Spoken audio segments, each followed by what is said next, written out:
नमस्कार दोस्तों, मैं हूँ कृति सिंह और आप देख रहे हैं हमारा YouTube channel law easy notes.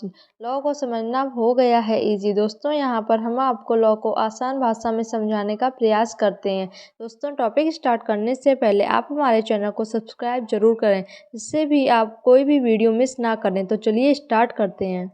दोस्तों आज हम बात करेंगे शून्य विवाह की, जिसे हम इंग्लिश भाषा में वॉइड मैरिज कहते हैं। हिंदू विधि में शून्य विवाह क्या होता है, इस बारे में हम चर्चा करेंगे। दोस्तों हिंदू विधि में विवाह को पूर्ण और वैध बनाने के लिए हिंदू विवाह अधिनियम की धारा 5 में कुछ शर्तें दी गई हैं।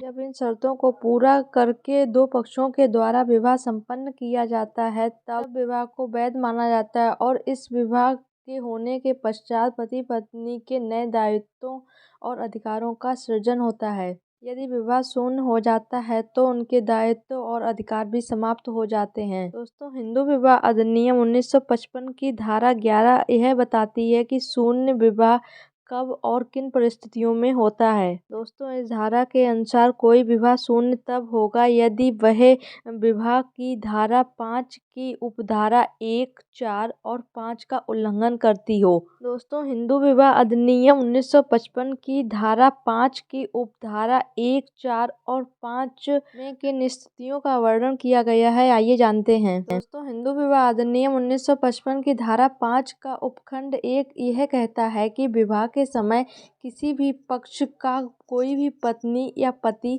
जीवित ना हो।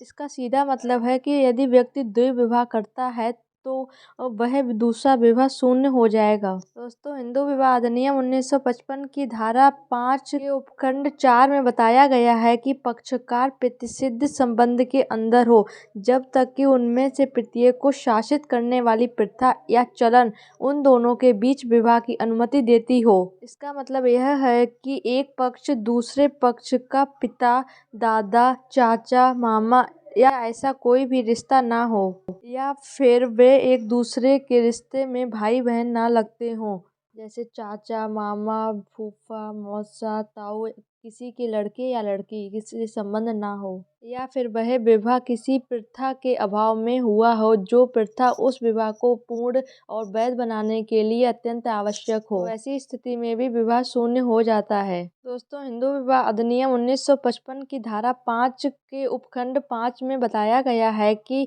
पक्षकार एक दूसरे के संपिंड ना हो। माफ कीजिए दोस्तों, इसमें गलत टाइप हो गया है। यहाँ पर टाइप हो गया है पक्षकार एक दूसरे के संपिंड हो, जबकि ऐसा नहीं है। पक्षकार एक दूसरे के संपिंड नहीं होने चाहिए। संपिंड का मतलब होता है पिता की 5 पीढ़ियां और माता की 3 पीढ़ियां। दोस्तों जब कोई विवाह हिंदू विवाह अधिनियम 1955 की धारा 5 के उपखंड 1, 4, 5 में दी गई इन शर्तों का उल्लंघन करता है तो वह विवाह शून्य घोषित हो जाता है। विवाह शून्य घोषित होने पर विवाह का कोई भी अस्तित्व समाप्त नहीं रह जाता। यह विवाह कानून की दृष्टि में तत्वहीन हो जाता है। ऐसा विवाह कानून की दृष्टि में शुरुआत से ही शून्य होता है। विवाह शून्य घोषित होने पर पति पत्नी के सभी दायित्व और अधिकार भी समाप्त हो जाते हैं और वे दूसरा विवाह करने के लिए भी स्वतंत्र हो जाते हैं।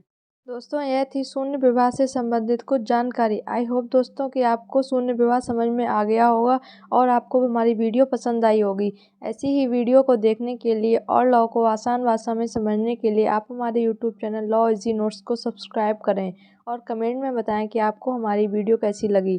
धन्यवाद।